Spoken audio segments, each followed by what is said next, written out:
Tá, mas já posso dar sequência no programa? Tá bom. Vamos lá. Então é isso aí, Sormani. Sinal verde, informação do Jorge Nicola, sinal verde da SAF pra Portuguesa, pô, que já teve problema anteriormente e parece que agora tá com sinal verde lá. E a saída pra esses times, entendeu? Eu acho que a SAF não é saída pra todos os times. Eu acho, por exemplo, o Flamengo não precisa de uma SAF. Concordo.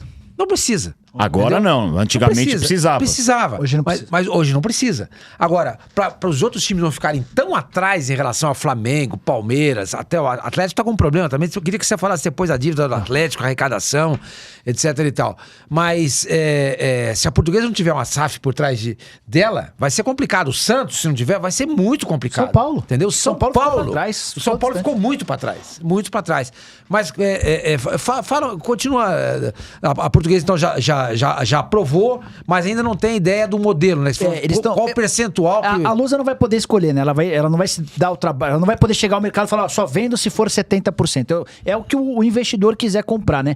O Atlético Mineiro, por exemplo, o Atlético hoje tem uma dívida de 1,3 bilhão. É o time que mais deve no Brasil, né? É o time que mais deve do Brasil, o Cruzeiro deve estar perto. O Corinthians só não é o mais porque tá separado do estádio. Mas se colocar o estádio, o Corinthians é a maior dívida. Vai ser a maior dívida.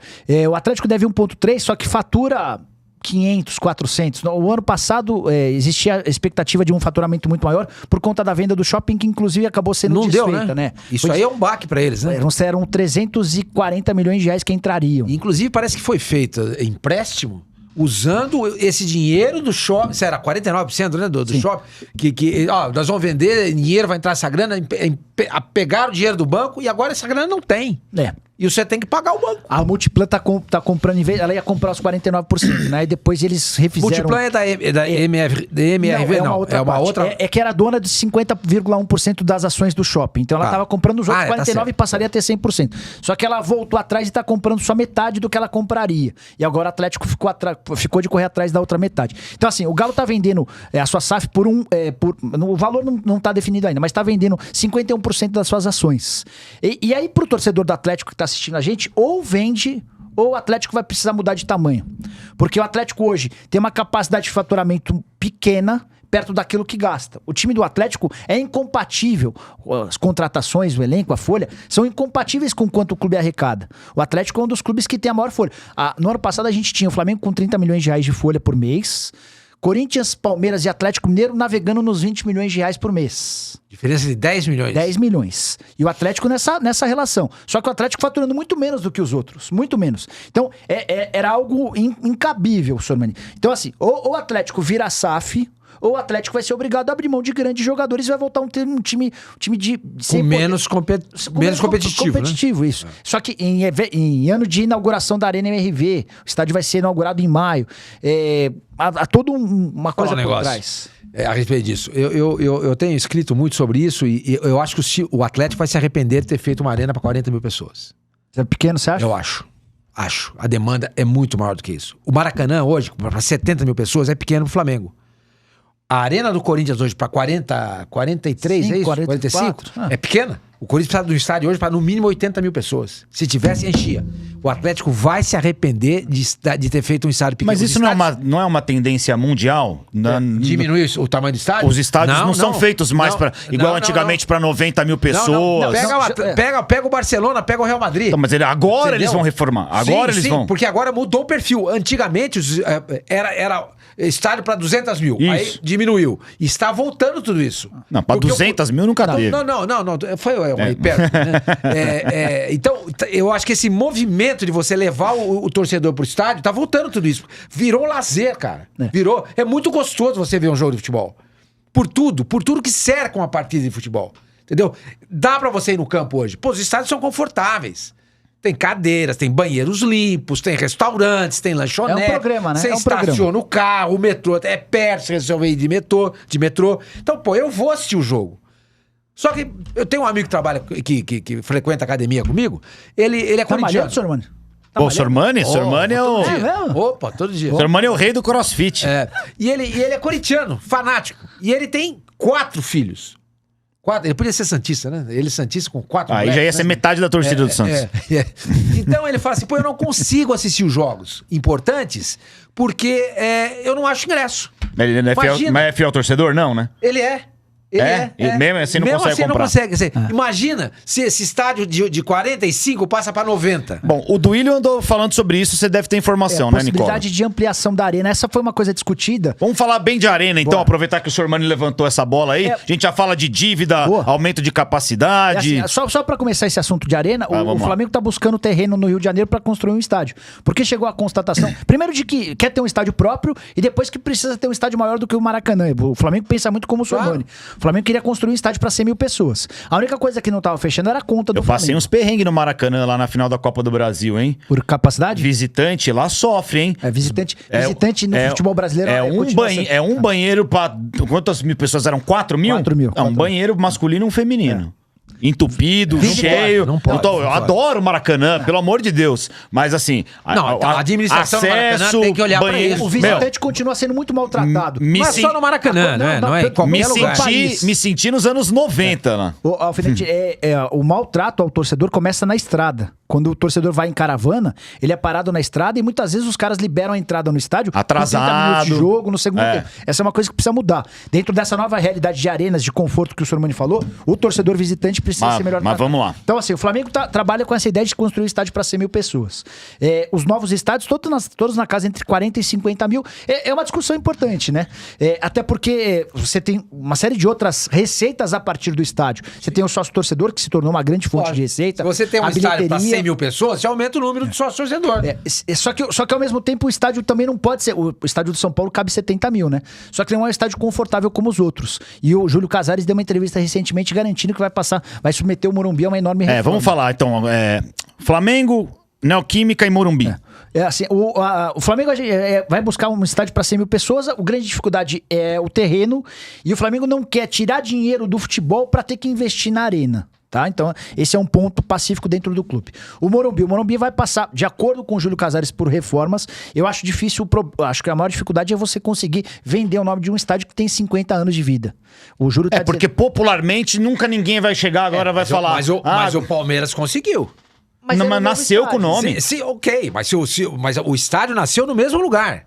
Se o Morumbi for abaixo... Não, mas não vai. Como? Então, não. Mas se eles fizerem... Você tem que pensar nisso. Se eles fizerem um novo Morumbi... Você já começa com um novo nome. Porque o Palestra Itália antigo não tem nada a ver com esse que é novo, entendeu? Nada a ver. Então outra coisa, esse Morumbi é um estádio defasado, gente. Aquela pista de atletismo, ela distancia o torcedor do gramado. Outro dia, a gente tava conversando aqui, acho que foi com o Miller. O Miller falou assim, escuta, jogar na... Não foi o Miller, Santos, mas a gente perguntou aqui, eu não esqueci quem foi. O Edu Dracena. Você jogar contra o Santos na Vila Belmiro com 10 mil pessoas é muito pior do que você jogar contra o São Paulo Morumbi com 40. Não tem a menor dúvida. Com 40. O John Textor, que é o dono do Botafogo, ele falou que uma das grandes irritações dele em relação ao estádio do Botafogo é a pista de atletismo. Mas o que o São Paulo vai fazer?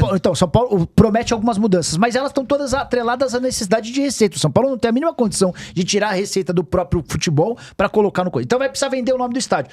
Será que vai conseguir? Essa é uma das questões, entendeu? E aí as reformas elas vão ser paliativas. Essa ideia de derrubar o estádio não vai acontecer. O estádio do Corinthians, queria falar um pouquinho sobre as capacidades de arrecadação. O Corinthians, ele tinha uma dívida muito grande no estádio. Só que ele conseguiu fazer... Qual era o valor da dívida, aproximadamente? Ela chegou a passar de 1 bilhão. Chegou a passar de 1 bi. Chegou a passar de 1 construído, já custava mais de 1 bi, né? Mas só que aí o Corinthians conseguiu, por exemplo, mostrar para o Odebrecht que algumas das coisas que haviam sido prometidas no caderno de encargos não foram cumpridas. Então houve um desconto. O Corinthians pegou CIDs, certificados de incentivo ao desenvolvimento. Isso foi negociado desde o começo. Mas ele tinha muita dificuldade em vender porque em algum momento alguém entrou com uma ação e esses papéis passaram a ser encarados com alguma dúvida. O Corinthians conseguiu vender esses CIDs quase que na totalidade para a própria Odebrecht. Diminuiu pra caramba a dívida. O Corinthians conseguiu um refinanciamento com a Caixa, que foi o banco que financiou o estádio, e esse prolongamento do estádio, do financiamento, garantiu uma conta muito mais acessível. O Corinthians não vai pagar mais em 6 anos, mas estendeu para algo na casa dos 12, com parcelas que cabem dentro da realidade. Então o Corinthians hoje tem mais ou menos uma dívida anual de 19 milhões de reais e uma capacidade de faturar 40 milhões de reais. Esperou também o dinheiro de bilheteria. Os name... Isso. Aí, durante 2 anos, o Corinthians ainda teve a bilheteria bloqueada. À sua disposição. A partir de agora, a partir desse ano, volta a pagar 19 milhões de reais de 19 parcela. milhões... De parcela. Equivale a metade do que o... Ano? Ano. Equivale a metade do que o Corinthians fatura com bilheteria, tá? Então, metade da bilheteria vai ficar para a Neoquímica. Está comprometido. Mas acho que não, acho que tá, mas o planejamento é esse. Mas é só pro torcedor saber, né? E o Corinthians conseguiu algo que eu imaginava que era muito difícil para falar impossível, que era a venda dos name rights. Porque você tinha que ter vendido o name rights nas vésperas da Copa. O tempo passou e não conseguiram, mas conseguiram vender agora. O Andrés, coisa de um ano atrás, vendeu para Iperafara. Foi quando ele saiu do cargo, né? Foi a última ação dele. 300 milhões de reais. E então, esse dinheiro já está disponível? Ele vai sendo pago anualmente. E ele entra...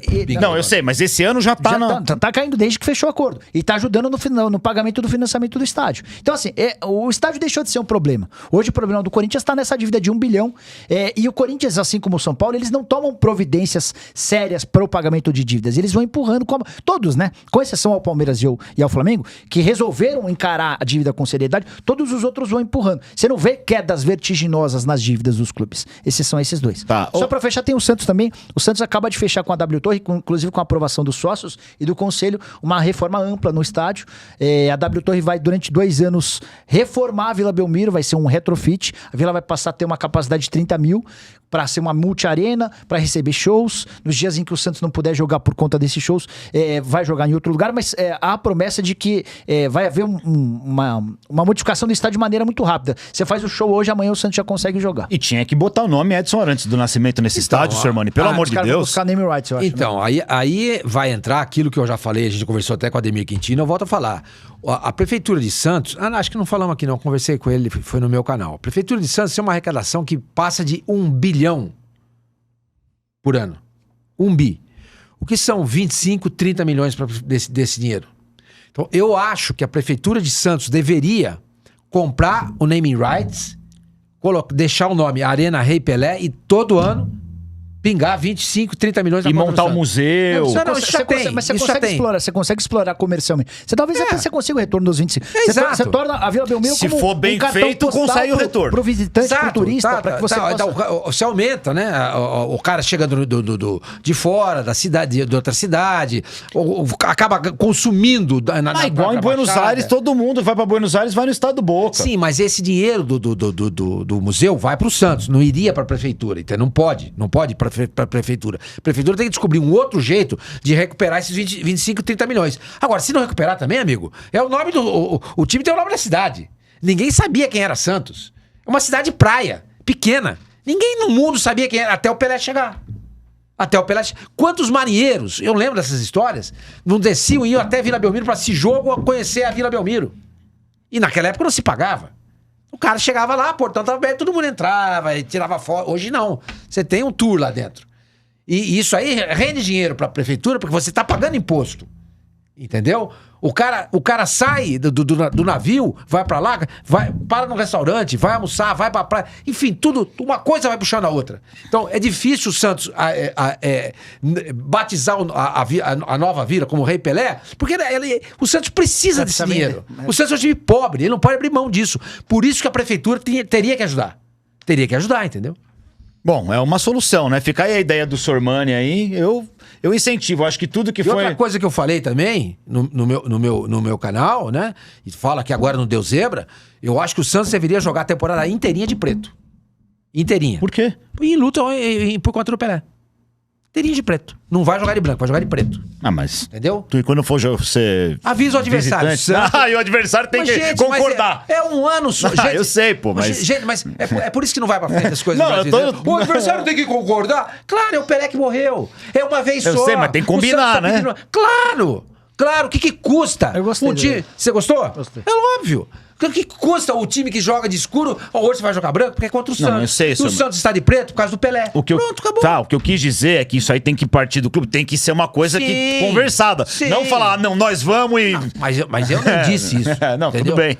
Eu acho que o Santos deveria fazer isso e ao fazer, aí você tem que comunicar todo mundo. Federação, confederação, a Sul-Americana. Escuta, nós estamos jogando de preto por causa do Pelé. Eu acho que ninguém vai vai se rebelar com a ideia, porque óbvio. Estamos homenageando o maior do futebol. É claro, mas não tem uma rejeição da torcida do Santos com um uniforme preto? Não, existe isso ou não? Não sei se tem, mas eu acho difícil aprovar, entendeu? Porque muita gente acha, não, a maior homenagem é jogar de branco, como ele sempre jogou de branco. Sempre tem resistência, entendeu? Porque eu me lembro quando morreu o Lidu e o Eduardo, vocês não eram nascidos ainda, o Corinthians tinha esses dois jogadores. O Eduardo veio do América do Rio, tá? O ataque era, eu não lembro quem era o ponto direito, a parada Edu e Eduardo. Tá? O Edu era o Edu Antunes, irmão do Zico, tá? E o Eduardo era o ponto esquerdo. Muito bom jogador, muito bom jogador. O Corinthians contratou o Eduardo. E ele pegou do Londrina, no lateral direito, chamado Lidu. Era um preto forte. Foi os que morreram no acidente de carro? Exatamente, exatamente. Foi aí que parece que originou a história do porco, porque o Corinthians pede um adiamento do jogo por conta da morte dos dois jogadores, o Palmeiras não aceitou e chamava... E por isso o palmeirense virou porco. Espírito entendeu? de porco, porque... Espírito de porco, que não deixar ir porco. E os caras têm orgulho disso, O Corinthians passou a temporada inteirinha jogando com a meia preta. Nunca tinha acontecido isso. Nunca. O Corinthians sempre jogou de meia branca. Tanto com uniforme escuro, calção preto e aquela camiseta preta e branca, com reliça branca, ou uniforme com calção e preta, a meia sempre foi branca. Ou listrada. Jogou também muito tempo com a meia zebrada, né? Legal. Ele passou essa temporada inteira jogando com a meia preta, em homenagem por conta, né? Do luto em função da morte do Edu e do Eduardo. Então eu acho que o Santos tinha que fazer alguma coisa. Ô, senhor, mas deixa eu pegar carona sobre o que estamos falando de Santos, só para equiparar o Santos aos outros clubes em capacidade de arrecadação, isso, né? Eu acho legal para que a gente possa... É assim, o Flamengo está faturando 1,2 bilhão de reais por temporada. Já são 2 temporadas acima de 1 bilhão. O Palmeiras chegou a bater 900 milhões, mas foi no ano que, por conta da pandemia, o Campeonato Brasileiro de 2020 invadiu 2021. Se estendeu, teve Libertadores também. Né? E aí os prêmios que o Palmeiras ganhou pelos títulos, que em vez de caírem em 20, caíram em 21 e fizeram com que o Palmeiras batesse próximo acima dos 900. Mas essa não é a realidade financeira do Palmeiras. O Palmeiras está arrecadando 750 milhões como o Corinthians. Então a gente tem o Flamengo com 1 bilhão e 200, os outros dois com 750, o São Paulo entre 500 e 600, o Santos está na casa de 300 a 400. Muito distante, né? É muito distante. Então, o Filipão falou isso. Quando eu vou contratar um jogador, eu posso usar 20 milhões de dólares, de euros. O Flamengo usa e o Palmeiras usam 20. Eu posso usar 2, eles usam 20. Como é que você vai fazer? Mas o Atlético Paranaense é um clube fora da curva, cara. Os caras são muito bem administrados. Vamos falar, porque ele tá sempre chegando, né? Tem uma série de ressalvas em relação ao Mário Celso Petralha. O cara administra super mas bem, como administrador, ele é impecável. O Atlético tá há 8 anos seguidos tendo superávit. 8 anos seguidos. O Atlético tinha na virada de 21 para 22 mais de 150 milhões de reais aplicados em dinheiro. O Atlético tem uma das melhores categorias de base do futebol brasileiro. E tem conseguido ser competitivo, brigando por Libertadores, Copa do Brasil, Sul-Americana. Enfim, numa realidade financeira próxima do Santos, talvez, né? Então esse é o... Com o estádio que o Santos não tem? Pois é. Com o CT que é melhor que o do Santos, então, o CT do Caju? Eu acho que o Atlético Paranaense serve de modelo para todos os clubes pequenos e médios. Se o cara pensa em ter um clube grande, o cara precisa se inspirar no Atlético Paranaense, sendo ele pequeno, né? O Atlético Paranaense é clube grande? Claro que é. Pra mim são 13 times grandes. Né? Pra mim são 13. 13? Pra mim são o Atlético 13. Paranaense tá no... Sim. São os 4 de São Paulo, infelizmente a portuguesa não tá nessa. Deixou de ter. 4 de São Paulo, os 4 do Rio, 2 de Minas, 2 de Porto Alegre e o Atlético Paranaense. E o Coritiba? Coritiba não tá na altura do Atlético, não. Ele perdeu espaço. Perdeu espaço. Tá virando o SAF, é mais um que tá virando o SAF. Aí já vai mudar, vai mudar de patamar. Eu só queria chamar atenção para 3 clubes do Nordeste. O Fortaleza e o Ceará fazem excelente trabalho. O Ceará caiu de forma absolutamente inexplicável. O time do Ceará era bom. Caiu porque o Dorival saiu. Também tem um pouquinho de participação nisso. Porque o trabalho tava te provocando, mas o trabalho foi interrompido, né? Sim, mas eu critiquei ele à época. Eu critiquei ele, porque ele estava absolutamente esquecido, em casa de pijama, vendo televisão, entendeu? E o Ceará vai lá e coloca ele na vitrine. Ele virou persona não grata lá, né? Sim. O presidente do Ceará fez vídeo. Mas eu acho que com sentido, porque a saída dele quebrou o protocolo. O Fortaleza faz uma administração espetacular. E os caras estão se reforçando bem de novo, contratando vários jogadores interessantes. E o Bahia, que... Ia bem, não mas é uma SAF, né? Não, mas o fato de ter se juntado no Grupo City é espetacular, cara. O Grupo City é o maior conglomerado. Como é que chama o técnico do português? Renato Paiva. Renato Paiva. Eu tenho um amigo que trabalha no jornal Record, lá de Lisboa. Ele falou que é disparado o melhor português que tá aqui no Brasil. Disparado, o melhor português está aqui. Trabalha muito bem com base, trabalha muito bem com base, é um cara que estuda pra caramba. E no Nordeste o torcedor ele vai no estádio, ele é fanático, né? Ele vai no estádio, ele consome. Os clubes pernambucanos também são assim. Infelizmente os clubes pernambucanos se perderam, mas tem tanto Santa quanto o Náutico quanto o Sport são capazes de lotar o estádio sempre, enfim. Mas qual que é a mágica aí que o Fortaleza conseguiu? Administração absolutamente profissional. Por exemplo, o Rogério Ceni foi importante numa passagem. Importante assim, o Rogério, ele quase caiu nos 6 primeiros meses de Fortaleza. Porque ele vai ao Fortaleza, o time perde o Campeonato Cearense pro Ceará e a relação do Rogério com os funcionários era péssima. Porque o Rogério foi a Fortaleza e quis reproduzir aquilo que ele vivia no CT do São Paulo. O horário é das 7 da manhã, eu quero todo mundo aqui. Quem chegar atrasado vai ser multado. Isso vale pra jogador, mas vale pro funcionário, pra cozinheira. As reclamações que ele fez recentemente no CT do São Paulo foram reclamações que ele fez no dia a dia. E os funcionários no Fortaleza não estavam acostumados com isso. Os caras tentaram derrubar ele. O presidente Marcelo Paes foi forte e falou, não, eu fico com o Rogério Ceni. E aí, os caras fizeram uma ampla reformulação, melhoraram o CT, investimento de menor escala, mas com muita sabedoria, cara. O Fortaleza chegou a correr risco de rebaixamento no ano passado. Eles ficaram na lanterna... por causa da Libertadores, mas no segundo turno fizeram... Mas é isso que eu queria chamar a atenção. Era momentâneo, mas essa coisa de momentâneo era complicada, né? Claro. O que o Fortaleza fez? Primeiro ele manteve um técnico que é muito bom, o Juan Pablo Vojvoda é excelente, e aí confiar no trabalho do cara, e depois as contratações. Eles foram buscar o Galhardo, que ajudou, eles foram buscar o Caio Alexandre, que já havia jogado no Botafogo, que ajudou. Pequenos reforços que deram uma melhorada no time. E pra essa temporada também eles foram buscar o Pikachu, que sempre vai bem lá. Bruno Pacheco, eles pegaram pra lateral esquerda. O João Ricardo, que era goleiro do Ceará, enfim. São nomes interessantes. Acabaram de fechar com o Pochettino e estão fechando também com um cara chamado Luthiero, centroavante argentino que estava no Colo-Colo. São bons trabalhos. A gente consegue hoje diagnosticar bons trabalhos também fora do eixo Rio-São Paulo. Isso é bem legal. É claro, deixa ainda mais competitivo. Só pra lembrar, pela primeira vez na história dos pontos corridos, um time que terminou em último lugar no primeiro turno, né? Escapa do rebaixamento. Isso foi a primeira vez que aconteceu. O Fortaleza foi o último colocado. Foram 14 rodadas na lanterna. Caramba. E pegou pré-Libertadores. Exatamente. E pegou pré-Libertadores. A tranquilidade com que o Vojvoda, mas ele Marcelo não teria Paes, essa tranquilidade em um clube aqui do... Exato. Mas lá tem pressão também, cara. Tem pressão. É que a gente tá distante, cara. Exato. Mas os caras foram... Não, firmes.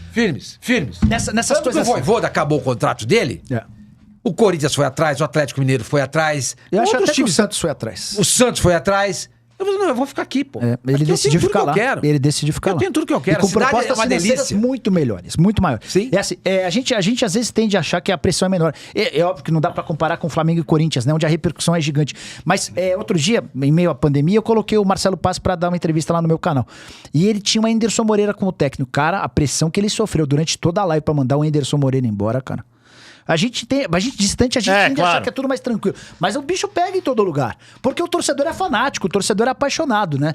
O que muda é a quantidade. Você tem 40 milhões de rubro-negro, você tem 30 milhões de corintianos e por aí vai. Mas até no Canindé, vai trabalhar mal, você vai sair do Canindé tranquilamente. Não, lá também o bicho pega pra caramba. Sim. Vamos aproveitar a presença do Nicola aí pra falar de mercado da bola, porque ele é muito bem informado. Mas antes da gente falar exatamente do que tá rolando, esse lance de trabalhar com o mercado assim da bola, de informação, é um negócio que dá muito trabalho, né? E é muito arriscado também, porque é fácil, às vezes, alguém te pregar uma peça. Como é que é o bastidor disso aí? O Sormani também faz isso. Você também tá bem ligado, o Sormani mais no Santos, acho, né, Sormani? Você gosta mais de...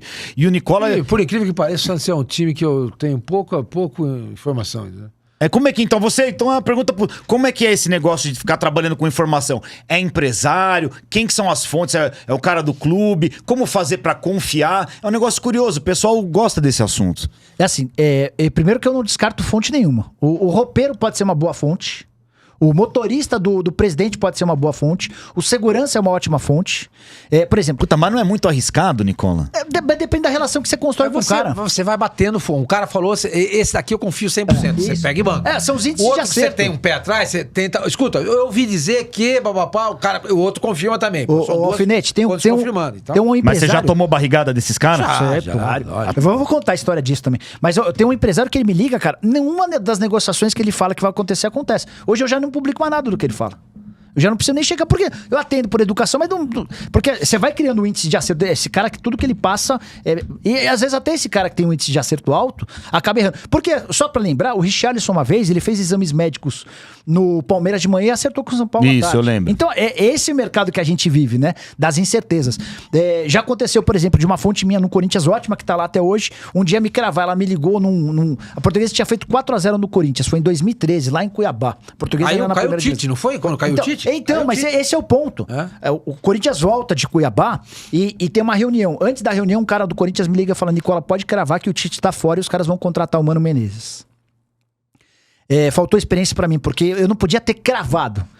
O fato de só contar que vai haver uma reunião que o Tite pode cair, que o Mano Menezes já é uma informação. Já é uma baita informação. Então, Você bancou. Eu banquei, porque esse cara tinha um índice de acerto muito alto. Começou a reunião. E era uma reunião rápida, era pra comunicar: Tite, você tá fora. Só que na reunião os caras pediram ao Tite, que campeão mundial, que ele aceitasse que foi um comum acordo. Tite, em vez de dizer que você foi mandado embora, vamos trabalhar com a ideia de que houve um comum acordo e você tá fora? Aí o Tite falou: pessoal, não tem problema nenhum vocês me mandarem embora, mas eu não vou aceitar dizer que foi um comum acordo se vocês estão me demitindo. E aí criou-se um puta impasse, né? E aí chamaram, inclusive, jogadores. Os jogadores passaram a tentar demover a diretoria da ideia de demiti-lo. O que aconteceu? Ele não foi mandado embora, ele cumpriu os últimos 2 meses de contrato. Em dezembro ele deixa o clube e o Mano Menezes é anunciado. Então a informação... talvez até pudesse... era essa a ideia da diretoria. A diretoria foi à reunião com o Tite pra tentar chegar a um acordo pra ele sair e trazer o Mano Menezes. Só que quando o Tite disse que não sairia, que não aceitaria fazer esse pacto, que acontece com muita frequência, né? Do cara é mandado embora, mas não, chegamos a um comum acordo, ficou bom pras duas partes. E aí isso acabou sendo adiado. Então foi o erro meu. Eu não podia ter cravado, eu tinha que ter amenizado. É uma coisa que a gente vive no dia a dia do mercado, entendeu? E como é que lida com o erro? Cara, pedindo desculpa e tentando ouvir o máximo de informações e fontes possíveis. Só que a gente lida com muita mentira, cara. Por exemplo, você tem a informação de alguns dirigentes históricos, o João Paulo Jesus Lopes, cara super amável do São Paulo, né? Sim, gente Só que, boa. tudo que ele... Você tinha informação, você ligava pra ele, tem a informação que contrataram o Adriano. Nunca falamos sobre o Adriano. 3 horas depois o Adriano é anunciado. A gente lida com muito dessa situação, entendeu? Então às vezes, a gente tem uma informação... por exemplo, outro dia um cara me ligou pra contar que o Marquinhos estava vendido, o Marquinhos do São Paulo. Eu fui no Júlio Casares, com quem tem ótima relação. Aí o Júlio falou: não, Nicola, não temos nem proposta. Um dia depois o Marquinhos estava vendido, entendeu? Então é um grande dilema. Aí o pessoal que tá nos assistindo pergunta: você liga pro cara e fala assim: escuta, você falou que não tinha nada e hoje ele tá vendido? Eu mando mensagem. Você manda mas e aí? Mas é que aconteceu rápido e tal, enfim. Por que você não me avisou então? Mas a gente... É porque eu queria entender isso. Qual que é a vantagem de eu, por exemplo, querer ser sua fonte, Nicola, ou sua então, irmã? são várias situações. Por que eu passaria... Qual que é a vantagem? Então, não tem... o cara que é anônimo, o cara que é o roupeiro, eu acho que ele tem a satisfação de eventualmente de ver a matéria. Conhece o canal do Nicola? Eu que passei pro Nicola essa aqui, entendeu? Mas esse não é ruim pra ele depois? Não, mas ele pode... mas ele tá falando pro filho dele. Ele tá falando pro filho dele, pro vizinho. Sabe o Nicola? O padeiro, entendeu? O WhatsApp aqui, foi eu que passei essa informação. Tá vendo isso aqui, ó? Foi eu que passei. São coisas assim, entendeu? Há algumas fontes que são extremamente maldosas. Elas passam as notícias para prejudicar outras. Então agora estamos chegando... E acontece agora o negócio tá começando a fazer sentido. Tipo assim, esse cara aqui, ele tá ganhando 300 mil reais por mês e não tá entregando nada. E aí, eu por muitas vezes eu publicava. Agora eu repenso se vale a pena, qual que é o objetivo do cara. Especialmente as fontes mais maldosas, eu tenho tomado muito cuidado, porque não é o tipo do jornalismo que acrescenta muita coisa, entendeu? Mas existe muito disso também. Existe a fonte que te passa pela relação que constrói, da amizade, e existe fonte que te passa porque eventualmente depois pode precisar de alguma ajuda. Nada relacionado à parte financeira, mas eventualmente com uma notícia: olha, eu tenho um jogador que preciso que você o entreviste, você pode entrevistar para dar moral pro cara? Tá. Então tem um pouquinho disso também. Por aí, Sr. Mani? Exatamente isso. Exatamente isso. E eu acho que também, às vezes, dependendo da situação, do cenário, uma entrevista com um jogador cabe. Claro, lógico que cabe. Lógico que cabe. Então, agora que tá esclarecido isso, vamos falar do que tá acontecendo agora. Temos aí um mês, esse mês é o mês que vocês mais gostam, né? Vocês adoram, Deixa eu perguntar uma coisa. Vocês adoram. Deixa eu falar uma coisa com o Nicola a respeito do Corinthians e a contratação do Yuri Alberto, né? Eu até postei, eu conversei lá com o Fábio Maradei lá do Santos, assessor de comunicação do Santos, gerente, né? O cargo é esse, né? Porque a negociação do Yuri Alberto com o Corinthians e Zenit não envolveu dinheiro. Não. Nada, zero. Só o jogador, né? Só o jogador. Mas o Santos é formador do atleta. Ele não vai receber nada por isso? O Inter tem direito a 10% dos direitos econômicos e cogita levar o caso à FIFA. Exatamente. Porque também quer ser ressarcido e entende que o negócio foi fechado Não, mas é verdade, o Sormani fez a pergunta que ele fez, eu não tinha parado pra pensar nisso. Porque tem a comissão do formador. O que o Maradei falou pra você? Então, o Maradei mandou pra mim um WhatsApp, provavelmente foi alguém do jurídico que passou pra ele, é o seguinte, você tem que avisar pra FIFA, tá entrando o Duqueiroz, esse estava entrando por tanto, tá entrando o Mantuan, portanto, o Robert Renan, portanto, aí deu um X. Aí a FIFA vê, tem um mecanismo dela lá, e vê, custou tanto esse jogador, embora não tenha aparecido nenhum dinheiro, não tenha sido envolvido dinheiro nenhum na negociação, ele custou tanto. Então, seu Zenit, o senhor deve pro Santos X reais. O senhor tem que pagar pra ele. É até os 5% do mecanismo de história do Internacional. Tem mais 10% que o senhor deve pro Internacional. Entendeu? Porque senão você... mas quem tem que ir atrás disso é o Santos, é o que é o interessado no negócio, concorda? Sim, claro. Não, e outra coisa que o Maradei passou pra mim é o seguinte, a FIFA manda pro time, o relatório esse daqui, custou tanto. Aí você analisa, os caras podem dizer o seguinte, o Duqueiroz entrou por 250 mil euros, o Robert Renan entrou por 100 mil euros, totalizando 1 milhão de euros. Não, pera um pouquinho. Isso não é realidade. Factível. Você pode questionar e entrar na FIFA questionando os valores que foram passados. Você pode fazer isso também. Esse caso do Yuri Alberto, eu fui o primeiro a noticiar que o acordo estava fechado e envolveria Robert Renan e Duqueiroz. Porque uma fonte minha passou todos os detalhes e eu achei excelente o negócio. Duqueiroz é uma realidade, né? Mas é volante.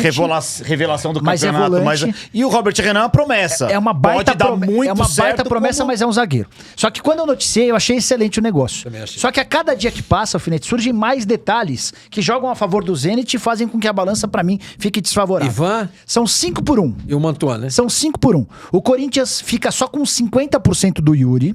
50%. Então, assim, se a gente trabalhava com valor de 25 milhões de euros pelo Yuri, dá pra dizer que o Yuri foi contratado pelo Corinthians por 12 milhões e meio de euros. Isso. Então, tudo que eu vou falar a partir de agora equivale aos 12 milhões e meio de euros do Yuri. E aí vocês vão me dizer se valeu a pena Duqueiroz? ou não. Tudo que o Corinthians tinha do Robert Renan, o Corinthians passou. Eram 55% dos direitos econômicos. Tudo que o Corinthians tinha do Duqueiroz, o Corinthians repassou. Eram 90%. O Corinthians deixou 10% do valor de uma venda futura do Ivan. O Corinthians vai deixar pelo menos 50% do valor da venda do Mantua. Isso ainda não está fechado. Mas Corinthians e Zenit estão se acertando e o Zenit já deixou claro que não aceita menos do que 50%. E aí o Corinthians ainda deixou a preferência de compra do Pedro, que é o menino da base, que é o mais badalado de todos. Esse menino, eu tenho escutado já há algum tempo, que é o jogador mais promissor do Corinthians, pelo menos em 10 anos. Vai ser um jogador maior do que o William, é o que eu tenho escutado. É preferência de compra. Como é que é a preferência? Só para explicar para quem está assistindo a gente. Digamos que o Barcelona chegue no mês de março e ofereça 20 milhões de euros. O Corinthians, antes de fechar com o Barcelona, precisa repassar essa notícia. do Gabriel com o Barcelona e a Inter de Milão. Que rendeu uma baita problema ao Santos. Exato. Você precisa repassar para o Zenit. Se o Zenit cobrir, o Corinthians não passa para o Barcelona e passa para o Zenit. Se o Zenit não cobrir, você vende.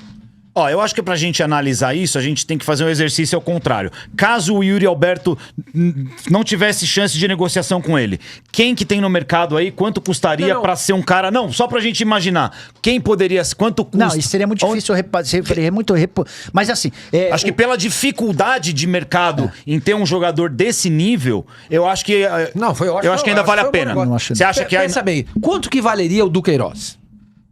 10 milhões de euros no máximo. No máximo? Máximo, vendendo bem. O Robert Renan. O Corinthians ficaria com 9 milhões de euros porque tem 90%. Eu acho que essa conta tá... Eu acho que não bate em 10 milhões. 8 milhões de euros? 7 milhões eu calculo. 7 milhões. 7 milhões. Tá, vamos pensar em 7 pro Corinthians. Esquece 90%. 7 pro Corinthians. 7. Quanto que valeria o Robert?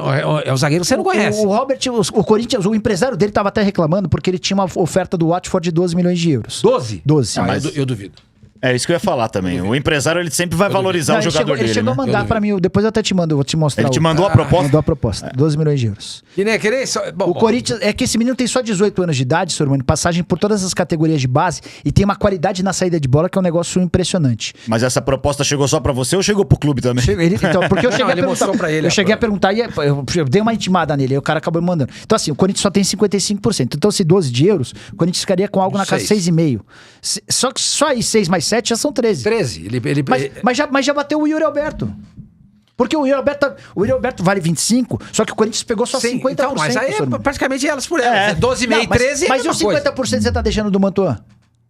Do Mantuan? É. Você tá repassando pra ele? Você tá deixando 50% do Mantuan. Você tá, na verdade, você tá contratando o Yuri Alberto por 50% do Mantuan. Não, eu acho que o Yuri Alberto por Duqueiroz e Robert Renan tava ok. Quando você coloca 50% do Mantuan, quando você deixa 10% do Ivan e quando você deixa a preferência de compra do Pedro, eu acho que o negócio acabou ficando muito caro. Mas aí eu vou entrar no pensamento do alfinete. Tá, você não faz negócio, você contrata quem? Vai pagar quanto? Não, temos que fazer o negócio. Então, e um cara que já tá ambientado, já deu certo. Caiu nas graças da torcida, é fazedor de gols. Porque o Nicola, parece o menino do terrão. Se não dá certo com ele, até arrumar outro, vai jogar o Júnior Moraes. Não tem condição. O Corinthians tinha que fazer o negócio. Tinha que fazer. Então, eu acho bom por causa disso. Mas eu acho que você tinha que tentar fechar só com os dois. Tudo bem, poderia ter sido um pouquinho melhor costurado, Nicola, mas também tem a urgência, né? Não, e outra coisa, esse retorno vai te vir também em forma de premiação, porque com esse jogador você tem chance de bater campeão paulista, você tem chance de ficar entre os 4 no Brasileiro, você tem chance de progredir na Libertadores. Se pedalar sem ele... Você quer ver, mas só um exemplo em cima disso, tá bom. Então temos que colocar 5 na parada. É que tem a conta fria e tem a conta... Tem que colocar 5 na parada, mas então me deixa 10% do Robert Renan. Se eu sou dirigente do Corinthians, eu peço pra ficar com 10%. Ah, sim. Porque esse é o menino que vai pro Zenit. Mas eu acho que esses 10%, eu acho que no geral. E o Corinthians é o lado fraco dessa corda aí. Se estourar pro lado do Corinthians, ferrou. Se estourar pro lado do Zenit, o Zenit tá cagando. O Mantuan, entendeu? O jogador, eu não conseguiu ser titular no Zenit. Não conseguiu. Não conseguiu. Não conseguiu ser titular. Sabe? É que nem a história do Flamengo com o Gabriel. Na época o Gabriel tava na Inter de Milão, veio emprestado. A Inter queria o Lincoln. E o Lincoln é promessa. E eu, na época, eu trabalhava na Fox, eu cansei de falar isso. Gente, você não sabe se o Lincoln vai virar. Enfia no negócio. E não virou. Nada. Mantuan vai virar? Ninguém sabe. Enfia no negócio e me traz o Yuri Alberto, que é uma realidade. E tem pouco, né? E não tem reserva pra ele. Tem 21 anos. E super adaptado, fez gol pra caramba.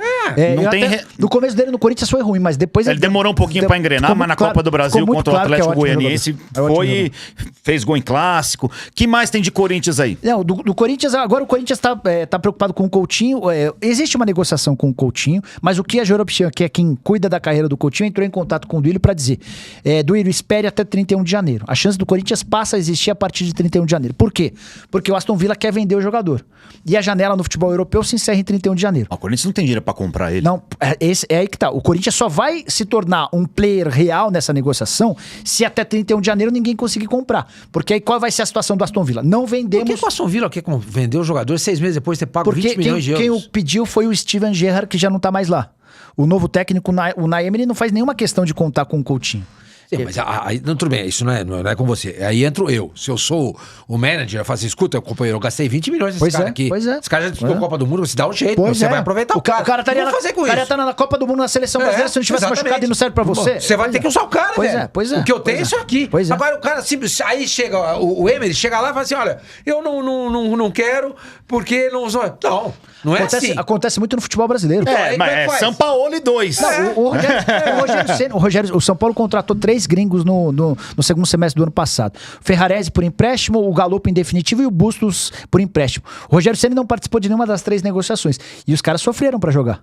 O Bustos pediu pra ir embora. O Bustos falou, mas a gente sabe que é assim, né, Sormani? Quando o técnico não pede, o cara esquenta um banco. Aí é diferente. Quando você quando você vai contratar, eu acho que o técnico não tem que ser ouvido. Mas ele já tá no clube.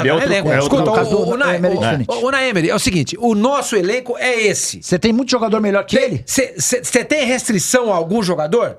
Ao Coutinho. Esse, então, você pensa bem, porque esse ano não vão abrir mão. Mas acabei de pagar 20 milhões de euros no cara. Foi em julho.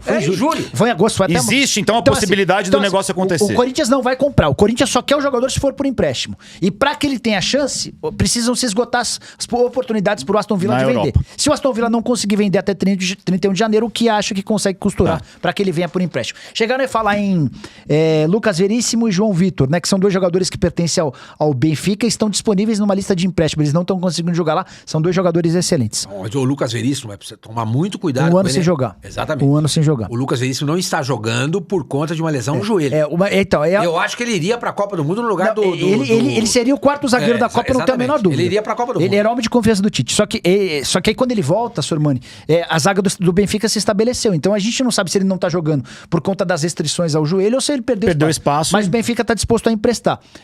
Sugeriram os nomes pro Corinthians, o Corinthians disse que não tem interesse, o Corinthians vai priorizar agora ficar com o Balbuena por mais 6 meses, o Balbuena tá emprestado até julho. E aí só pra fechar sobre o Corinthians tem muitos problemas com contratos relacionados a zagueiros. Bruno Mendes tem contrato só até dezembro, precisa renovar logo pra não correr o risco de viver tudo. Senão o Inter vem e compra. Não é que compra. Compra não, quer dizer, o Inter vem e pega. Julho, ao invés de pagar pro Corinthians, paga uma grana pro cara. E o Inter não queria perder ele de jeito nenhum. Não dá pra perder noites de sono no caso do Bruno Mendes. Não, mas você não pode, senhor Mano. Não, mas não pouco tem. Inteligente. Você gasta. Sim. Ô, senhor Mano, você gasta 20 milhões de reais pra trazer o do Uruguai, 17 milhões de reais pra trazer o Uruguai. Você não pode chegar no último ano de contrato sem ter renovado. E o erro já está cometido, tá? A partir de agora é tentar torcer pra aquele erro. Eu já não vejo assim, entendeu? Eu acho o seguinte: você cometeu esse erro, quando pagou muito por um cara que te entregou pouco. Pô, mas quanto mais cedo você se livrar dele, mas melhor. Esse caso é diferente. Não é que nem o Luan. O Internacional chegou a oferecer 12 de reais. E o Luan, hein, Nicola? O Inter chegou a oferecer 12. O Luan citou... Vocês não quiseram ficar com ele lá, né, senhor Mani? Claro que não. Mas eu acho que o Luan entra na galeria aí dos grandes jogadores que passaram pelo Santos. Cara, o Luan... Fala, Não, como santista, como é que foi lá? A expectativa no começo só tinha uma expectativa, né? Tinha. Você começa a lembrar do Luan no Grêmio, etc. Pô, será que ele não pode recuperar? Passam 2, 3 jogos e depois você começa a escutar a conversa, o cara conta uma história daqui, o outro conta uma história dali, etc e tal, mas não vai dar certo nunca. Quais foram as notícias que chegaram do Luan? Balada? Coisa desse nível. Entendeu? Baladinha, né? Não dá. Baladinha, todo mundo sabe. O Luan foi uma das piores... Eu acho que o Luan foi uma contratação pior do que a do Alexandre Pato. Isso que eu ia falar. Sabe por quê? O Pato ainda rendeu o Jadson. Sim. O Corinthians passa a ter o Jadson, que foi um jogador importante. Ele é jogador muito importante a partir da troca com o São Paulo. O Luan não vai deixar nada. O Luan custou 29 milhões de reais. Arrasada, né? O Corinthians gastou 29 milhões de reais por 50% dos direitos econômicos. Já pagou esse dinheiro pro BMG? Já pagou pro Grêmio, né? Mas esse dinheiro, parece que quem deu pro Corinthians foi a BMG. Não sei como é que foi. O Corinthians devia esse dinheiro pra BMG. Uma boa pergunta. Entendeu? Eu vou até atrás dessa história. Mas exatamente. Assim, quando o Corinthians o compra, ele tava comprando um jogador de 60 milhões de reais, que ele tava pagando por 50%, 29 milhões. Tá? E aí, mas esse não é o pior dos problemas. 800 mil reais por mês por um contrato de 4 anos. Quando termina isso? Dezembro desse ano. O Corinthians, quando da reapresentação do elenco, comunicou ao Luan que ele treinaria em horários diferentes, que é pra forçar o Luan a encontrar um outro clube. Porque se você coloca ele pra treinar no convívio dos outros... É uma empresa... Não sei. Não é um cara assim. Mas não é nenhum desses... Então assim, você vai treinar em horários separados pra que você perceba que você não é bem quisto aqui. Pra que você se arranje... O Corinthians emprestou o Luan ao Santos de graça, pagando 700 mil por mês, e o Santos pagando 100 mil. E ainda assim... O Santos não quis. Com essa realidade, o Santos não quis continuar. Ele fez um gol, né? Fez um gol contra o Atlético Paranaense, de cabeça.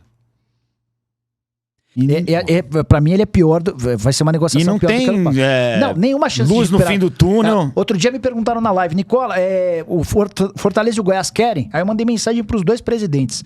Vou mostrar pro Sormani a reação do presidente do presidente. Eu quero ver. Que manda no Por que Goiás. só pro Sormani, pô? É que eu posso pra você também, só não podemos mostrar pra tá bom, não vamos pôr na câmera. Ver, deixa eu localizar aqui, ó. Esse aqui é o cara que manda no Goiás. Essa parte aqui é a parte do...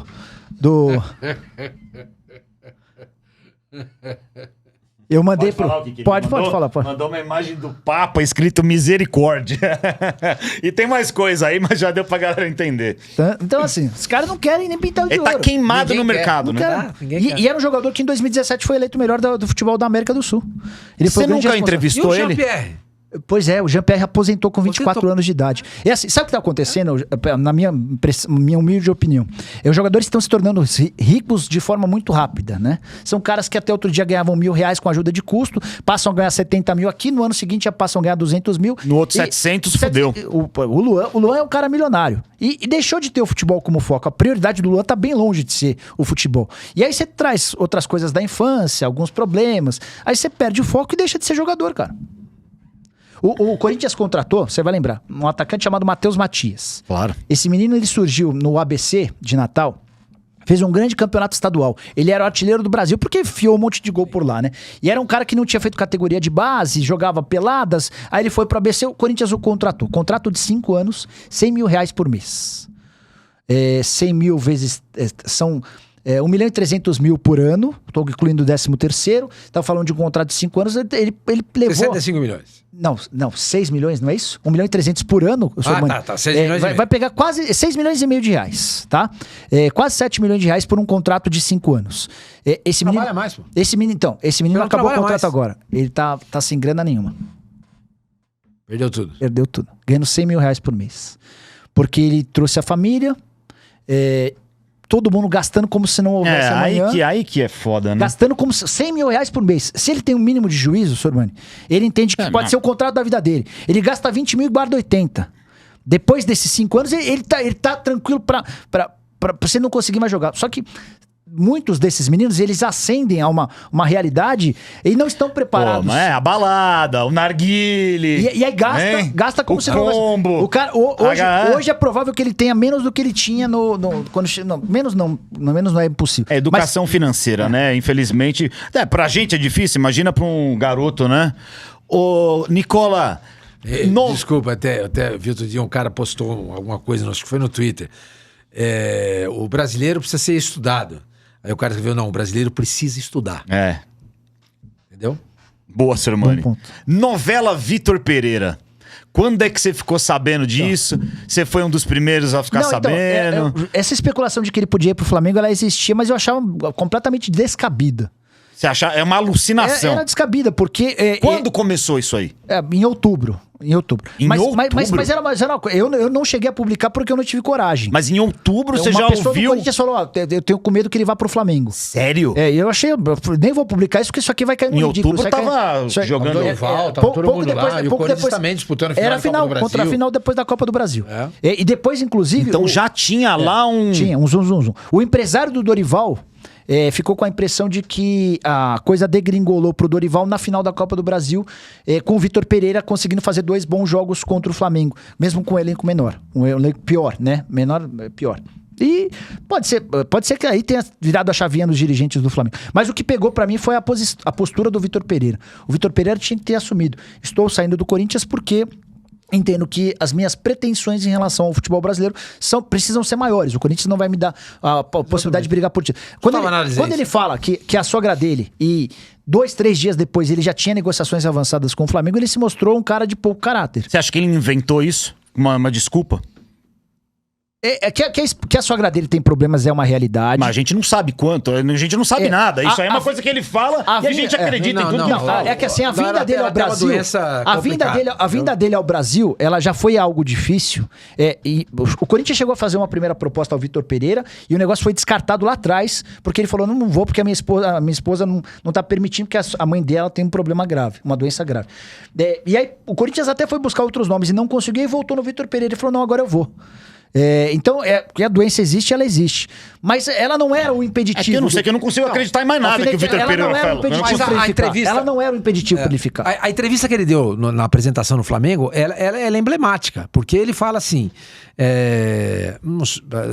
a gente podia tentar resgatar a entrevista, ele fala assim, quando você recebe uma proposta de um clube como o Flamengo, só um louco... Putz, esqueci meu caderninho em casa. Só um louco não aceitaria. Então, quando você tem essa proposta, você... Como é que ele falou? Foi a palavra que ele usou? Você equaciona o seu problema. Ou seja, o problema da sogra existe, mas era possível contornável, era contornável. Mas no Corinthians não era. Então, exatamente. Por quê? Exatamente aquilo que o Nicola falou, e eu concordo. Faltou pra ele... culhão pra chegar pra direção do Corinthians e pra torcida e falar assim, escuta, eu não quero ficar aqui, porque aqui eu não tenho condição nenhuma de ganhar campeonatos. E eu sou um treinador que quer ganhar campeonatos. Não me interessa se é fulano, ciclano, beltrano, time A, time B, time B, eu quero ganhar campeonato. O Corinthians não vai me dar essa oportunidade. Eu não sinto isso. Então ele pega e vai embora. Mas ele usa pra desculpa o problema da sogra que existe, mas que era contornável. Pois é, foi o que eu coloquei no Twitter e eu falo aqui, gostaria muito de um dia encontrar o Vitor Pereira e falar isso na cara dele, porque foi uma atitude muito covarde. Porque ele na coletiva ele fala, só devo satisfação sobre esse problema à minha esposa. Então ele usa a doença da sogra dele pra não ficar, quando é conveniente ele usa, e quando não é conveniente é um assunto particular. Vitor Pereira, você é um baita de um covarde, um dia eu gostaria de falar isso na tua cara. E aí com muita mentira, né? Porque na entrevista coletiva no Flamengo ele disse que o Corinthians já sabia há bastante tempo que ele não ficaria, né? O Corinthians e o Vitor Pereira adotaram um mistério até a última rodada do Campeonato Brasileiro. Ele não foi no último jogo, tomou o vermelho. Aquilo já não foi estranho? Foi. Tinha muita coisa. Mas aí eu só queria acrescentar mais um bastidor, né? Além da possibilidade dele de entender que o Corinthians não seria favorito aos títulos e no Flamengo ele tem, só tem um bastidor importante, a relação dele com vários dos líderes do elenco do Corinthians era horrível.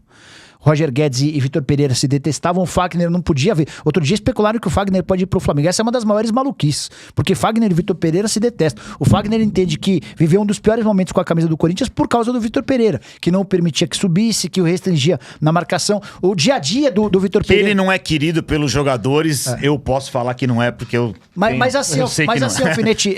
Mas ele entregou um trabalho, a gente não tem como falar que não. Mas assim, o Vitor Pereira acabou com muita panela no Corinthians, tá? Tem esse lado também. Muita panela. E é porque assim, todos os técnicos que passaram pelo Corinthians antes do Vitor Pereira morriam de medo do Roger Guedes. Não o substituíam, quando o substituíam, o cara fazia bico e aí não substituíam mais. A primeira coisa que o Vitor Pereira fez foi pôr o Roger Guedes no banco. Então assim, os técnicos precisam ter coragem, e ele teve coragem pra lançar um monte de moleque bom da base. Eu condeno demais a forma como ele sai, essas mentiras. Mas eu acho que o trabalho dele foi bem bom. O trabalho dele é questionável. Não, o trabalho ele entregou. A gente sabe muito bem separar as coisas aqui. E aí o Vitor Pereira, ele é muito bom em falar grosso em coletiva, em peitar repórter, né? Nisso ele é muito bom. Agora, em falar a verdade não é. Mas a gente reconhece seu trabalho. Só que se ele chegar no Flamengo com o mesmo autoritarismo que ele demonstrou no Corinthians, ele cai rapidinho. Porque assim, o elenco do Flamengo é muito maior.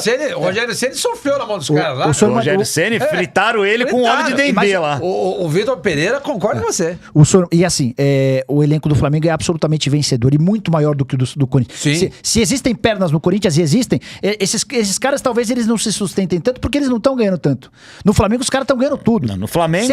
Se ele chegar aqui e quiser meter o Gabigol no banco, ele cai. Cai na hora. Se o Vitor Pereira não mudar o comportamento dele, ele não dura 3 meses. Bom, eu tô nem aí pro Vitor Pereira. Eu concordo com você, é uma que dá GC isso aqui, dá GC. Se o Vitor Pereira não mudar o comportamento dele, em 3 meses ele cai no Flamengo. Bom, vamos ver. Acho isso. São Paulo e Palmeiras. Vamos falar dos dois, começando pelo negócio do Endrick. Eu não sabia dessa do Endrick no São Paulo. Sim, eu também não sabia. Você sabia dessa? Não. Eu também não sabia. Mas passou pelo sangue. Eu entrevistei o pai dele durante a... Então, vamos falar aí dessa parada. Outro dia eu tava no consulta, na minha caixa de e-mail e tinha um e-mail de uma pessoa que se dizia pai do Endrick, né? O Endrick ainda não havia estourado, né?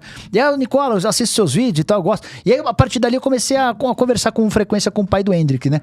E aí, eu convidei ele pra participar de uma live.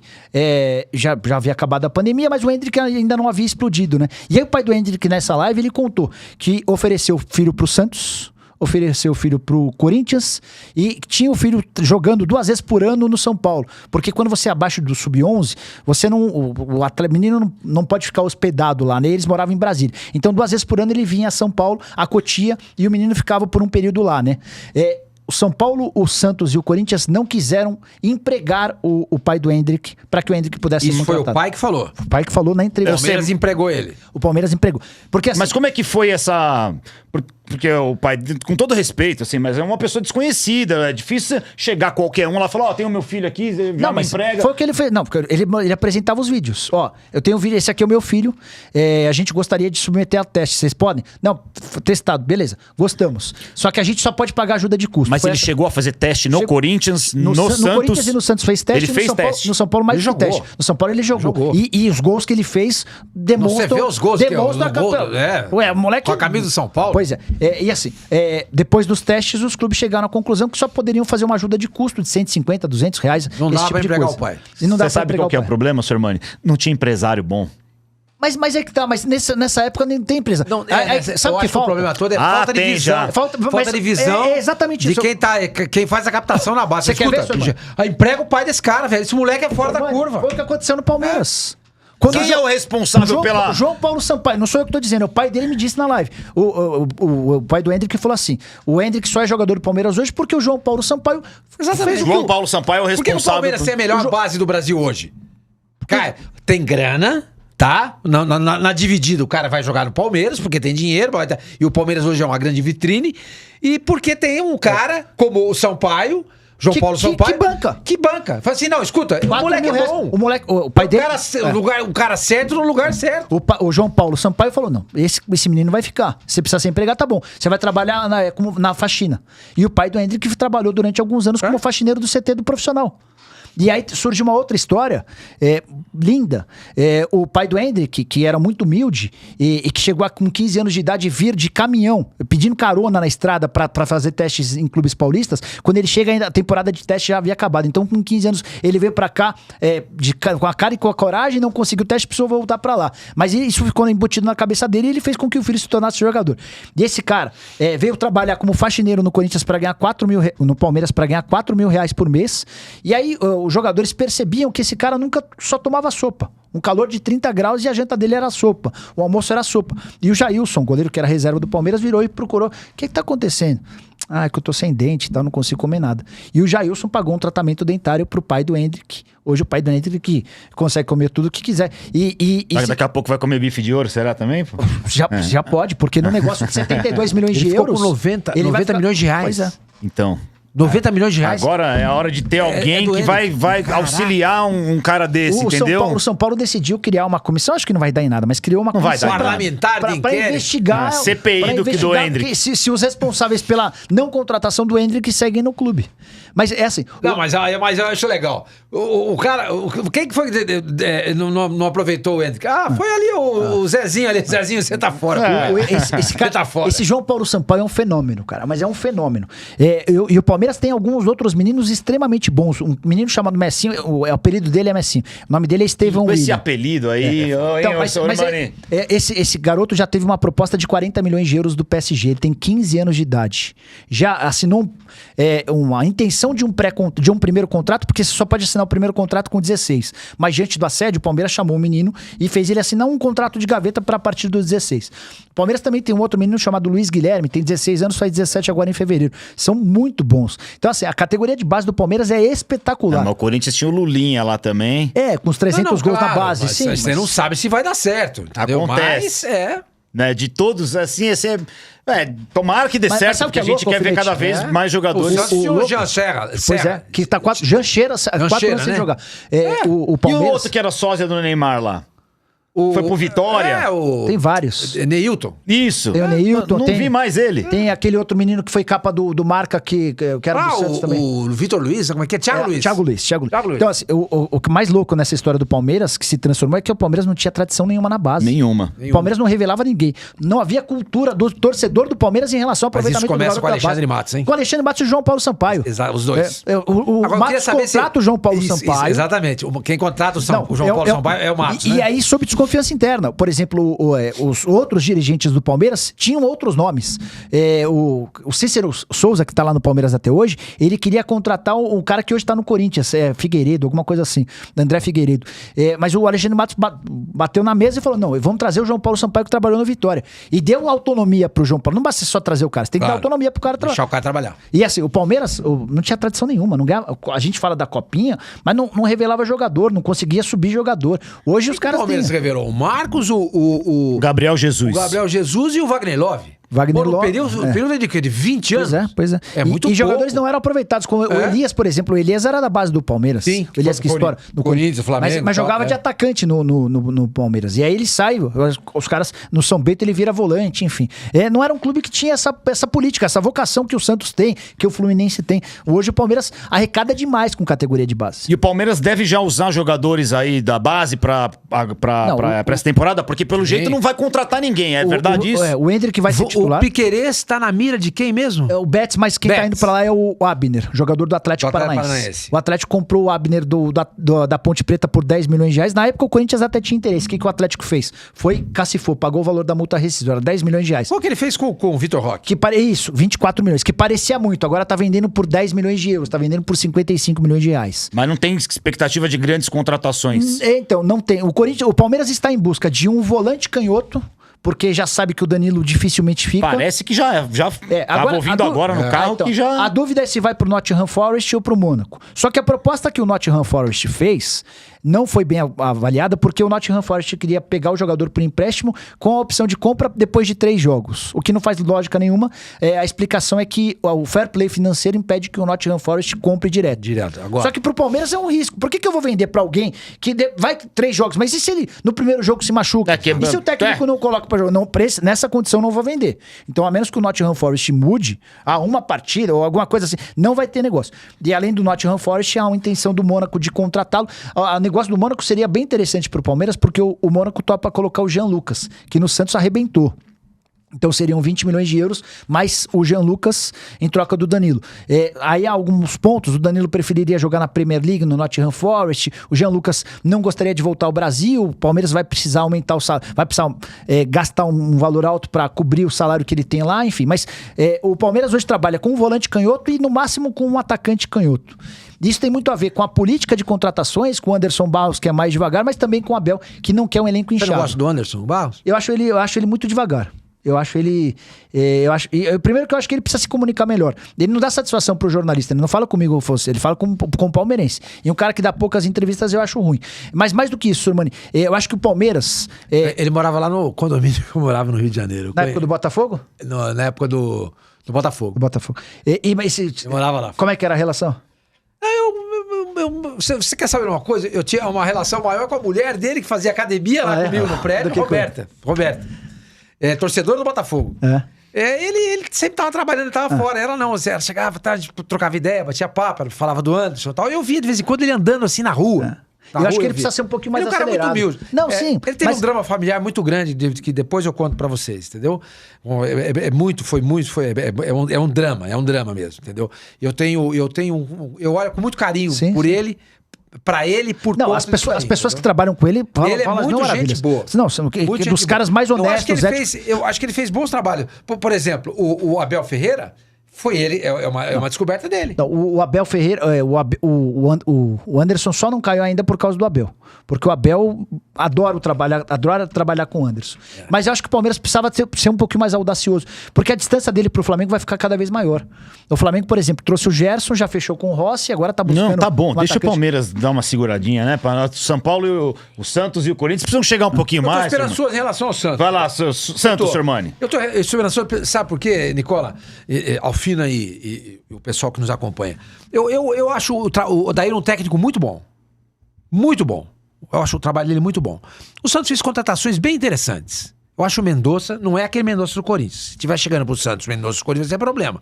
Tô imaginando que vai chegar pro Santos o Mendonça. O Ceará jogou muita bola. Ele fez 20 gols na temporada. Tá bom. É bastante. O Ceará começa a cair quando ele se machuca também. Exatamente. O segundo semestre dele foi matriculado e não conseguiu jogar. Exatamente. Mas jogou muita bola, muita bola. O Santos traz o Dodi. Acerta meio campo. É cara que vai acertar esse meio campo. Certo? É um pituca com menos... Eu gosto mais de pituca, mas é um cara desse nível. É um cara pra acertar. Aí ele pega também... O Messias zagueiro. O Messias, o zagueiro, que vem ali pra ajudar, porque o Maicon vive se machucando, e traz um lateral direito muito bom, que era a base do Flamengo, que é o João Lucas. Então tem um goleiro, todo mundo... Que é muito bom. É muito bom. João Lucas, se a zaga funcionar, tem um lateral esquerdo, porque é bom, o Felipe... O Dodi e o Fernandes de volantes, tá? Você tem o Ângelo, Zanocelo, você tem o Mendonça, o Soteldo e o Marcos Leonardo. O time é bom. E acho o problema é que um meia. Você vai ter que pôr o Soteldo pra jogar de 10. Exatamente. Ou o próprio Mendonça, que fez isso na época que ele jogou no Ceará. Mas é legal, ele é legal de ponta. Sim. Pra velocidade, ele tem muita velocidade. Então, o problema é esse. E meia. Elenco, né? E você não tem elenco, exato. Né? Mas eu acho que se ele trabalhar bem, com o elenco, com esse time que a gente escalou aqui agora, e dizem que o trabalho dele lá em Atibaia foi um trabalho muito pesado, muito intenso, e não teve mimimi de jogador, entendeu? Que é importante. Porque, professor, tira o pé, tá muito pesado. Não, ninguém falou nada. Os caras foram... Não, o Santos conseguiu uma economia gigante com os jogadores que não tinham utilidade nenhuma. O Sanches ganhava na casa dos 400 mil. O Johan Júlio ganhava na casa dos 500 mil. O Brian Angulo ganhava 550 mil. Aí você ainda tem Felipe Cardoso, que foi embora. Enfim, só nesses 4 jogadores que eu citei, você tem uma economia de quase 2 milhões de reais na folha. E teve mais jogadores que o Jobson foi embora... É que todos os outros menos caros, né? Jogadores mais baratos. Exatamente. Né? Mas teve uma baita economia E faz com que o Santos contrate jogadores. E eu até estava conversando com uma pessoa, falei, escuta, o Raniel foi embora, tá indo pro Cruz Azul do México. Cruz Azul. Vai contratar alguém? Não, no primeiro momento, o Odair tá de olho no Juan Seco e no David. O David é melhor que o Juan Seco. É melhor? Não conheço. É muito bom jogador. Mas o Juan não é bobo não também. Eu acho o Juan muito bom jogador. Eu falo isso no Twitter, o Santíssimo me mata, entendeu? É bom. Eu acho ele muito... E o Marcos Leonardo é ótimo. Eu acho o Juan Seco muito... Eu acho que bola, qualidade, ele é melhor que o Marcos Leonardo. Mas o Marcos Leonardo tem uma presença de área, finalização, ele é mais letal do que o Juan Seco. Mas ele teve oportunidades que o Juan Seco nunca teve. Sim. Entendeu? Agora, esse David... Guarda bem o nome dele. Vou ficar de olho. Ele tava no time da Copinha, se machucou, os 2 últimos jogos ele não participou, mas tá treinando como profissional. Então, no primeiro momento, o Odair vai fazer o quê? Ele vai ficar com o Marcos Leonardo, que é inquestionável, é o titular, ninguém discute isso, e os dois vão trabalhar para ser a opção. Se responderem, fica. Se não responderem, o Santos vai tentar alguém no mercado. Boa, Sormani. Bom, pra gente fechar, então, vamos juntar os cacos aí da Copa do Mundo e ver o que pode acontecer aí com os jogadores que tiveram na seleção. Não, ninguém. Isso que chama mais atenção. Vamos. Zidane recusou, o Ancelotti recusou, o Mourinho recusou. Mas é algo natural, né? Esses caras não trabalham nem na seleção dos países deles, eles não. Por exemplo, dizem que o Zidane gostaria de trabalhar na seleção francesa, mas seria uma exceção à regra, porque técnico grande não trabalha em seleção. Eu acho que a única chance da seleção brasileira ter um técnico desse tamanho é se ela permitisse que o cara conciliasse o trabalho. Como já aconteceu em outras oportunidades. Muito tempo atrás. Mas o cara trabalhava no Brasil, né? Mas eu, na condição de dirigente da CBF, a primeira coisa que eu faria era ligar pro Guardiola e falar: Guardiola, eu quero que você continue trabalhando no Manchester City, mas eu quero que você trabalhe também na seleção brasileira. Você topa? Porque essa proposta nunca é feita. Os caras querem a exclusividade. E eu prefiro ter o Guardiola meio período do que qualquer outro técnico do brasileiro exclusivo. Assim, pensa nesses técnicos brasileiros. É assim, por mais que sejam caras bacanas, esses caras, eles ficaram ultrapassados. Eles vivem num... os técnicos brasileiros ganham muito bem. Tá? Eles ganham na casa de 400, 500, 600, 800 mil. E eles pararam no tempo, eles deixaram de estudar, eles deixaram até de ser competitivos no mercado internacional. Eu pego emprego aqui hoje, amanhã eu tô empregado de novo. Porque quem vai me empregar acabou de mandar embora um cara que foi para outro lugar. A ciranda dos técnicos beneficia eles. Mas agora com o pessoal vindo de fora, eles estão se mexendo. Previsões de Nicola, então, quem você acha que vai? O que existe hoje na CBF é uma disputa acima. O Edinaldo Rodrigues é o atual presidente e tem sido muito pressionado a contratar o André Sanches como diretor de futebol. Essa pressão vem do Ricardo Teixeira, que é um cara que, desde que deixou a presidência, segue mandando pra caramba. Ele continua? Mas muito. Essa política da CBF. E assim... Que legal, hein, Sormani? E o Edinaldo Rodrigues... E o Edinaldo Rodrigues tem tentado ignorar essas pressões, esses recados que chegam. E o Edinaldo tinha a intenção de contratar um técnico estrangeiro. Mas as notícias de tentativas frustradas o enfraquecem também, né? Mourinho, Zidane, o Ancelotti, tudo isso faz com que essa pressão interna aumente. Então eu não vou ficar surpreso se o André Sanches for em algum tempo confirmado. O Abel, então, não é o mais fácil. Abel, você continua no Palmeiras. Então, tá? eu acho que a gente vai ter um problema com o Abel. O Abel não tem a característica que o torcedor da seleção brasileira quer. Nós, como torcedores... jogar um pouquinho mais pra frente, mas o último foi qual? Vamos lá. Se o Santos vencer por 1-0, com gol aos 45 do segundo tempo, pra você tá tudo bem. O Alfinete da mesma maneira. E eu com a Lusa, se a gente for 6-0 com gol roubado, então... pra seleção brasileira, 1-0 pra gente não serve. Mas você acha que hoje, do jeito que foi as últimas Copas do Mundo, aí você acha que a gente não toparia isso aí? Eu acho que o problema é consistência de jogo. Se jogar bem e ganhar por 1-0 com gol no último minuto, não tem problema. Não, na seleção brasileira não. Jogar mal, na seleção brasileira não. Jogar mal e ganhar por 1-0 numa bola vadia, fortuita. Né? Entendeu? Fortuita. O Abel é muito bom técnico pra realidade brasileira. Eu entendi o que você falou. Mas ele não é um cara... que vai propor o jogo do jeito que... A vocação dele não é ofensiva. O Mundial contra o Chelsea foi uma vergonha. E jogar na seleção brasileira é se deparar sempre com adversários que não querem ter a bola. Então você, na minha humilde opinião, a gente precisa ter um técnico que esteja muito acostumado a essa realidade de precisar... Jorge Jesus. E se você me pergunta, Abel ou Jorge Jesus, eu fico com o Jorge Jesus. Existe alguma possibilidade de conversa com ele? Eles estavam pensando em nomes maiores. Eles estavam pensando nesses nomes de técnicos que não querem nem ter... Que não vão topar. Não vão topar. Então... mas eu acho que o Abel é um cara que tem muita força interna. Uma coisa que eu acho, Nicola e Alfinete, é o seguinte: é a seleção brasileira, entendeu? Mas estamos sem moral, Sormani. Sim, mas é o Brasil, cara. Não tem jeito, cara. É o Brasil, tá? Não é qualquer seleção. Embora o Mourinho, o Guardiola, o Zidane, é o Brasil. Eu acho que isso pode ajudar. Só no segundo escalão, no primeiro não, Sormani. Você acha que não?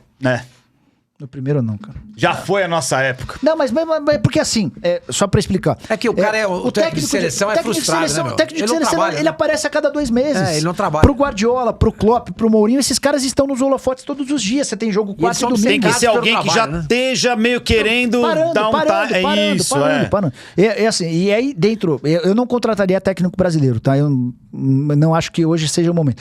Eu pensaria em Jorge Jesus. Eu acho que é um cara que já conhece o nosso futebol, é um cara que gosta de jogar com esse estilo propositivo. Eu tenho medo do Abel. Eu tenho medo que o Abel não consiga fazer com que a seleção jogue. Eu contrataria o Jorge Jesus, não seria o meu favorito.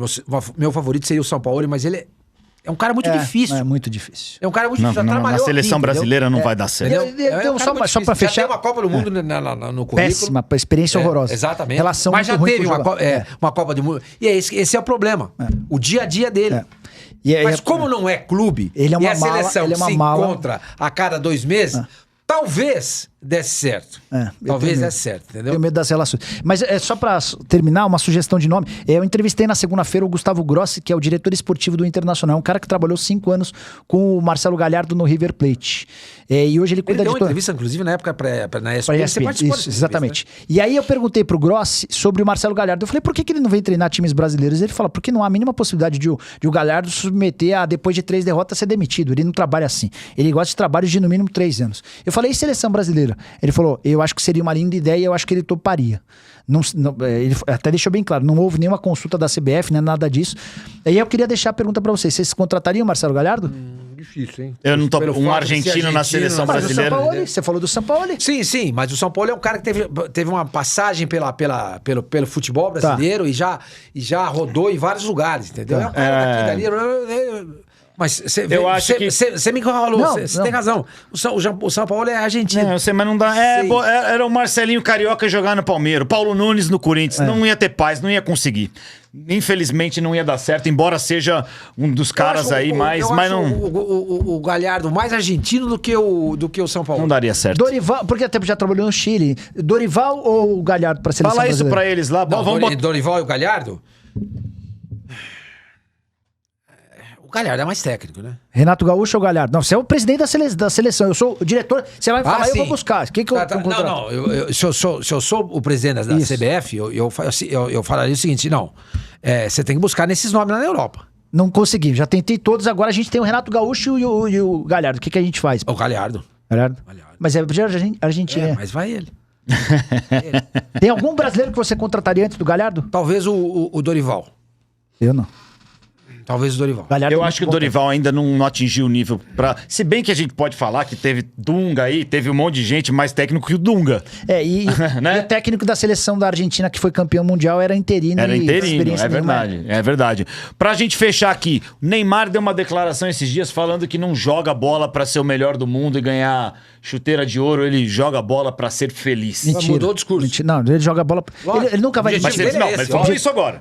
O objetivo... E assim, eu ao contrário de muita gente que bate pra caramba no Neymar, eu defendo o Neymar em várias das... Eu acho que ele erra muito fora de campo, mas dentro do campo é um baita craque. Mas a carreira dele é toda moldada pra que ele tenha a chance de se tornar o melhor do mundo. Por que você acha que ele deu essa declaração? Porque o futebol não aceita verdades, né? Essa é a grande verdade. Os caras, eles mentem muito, omitem muito, e às vezes eles precisam sair pela tangente. Ele saiu... Ele usou tá tentando tirar a pressão em cima dele. Eu quero me divertir.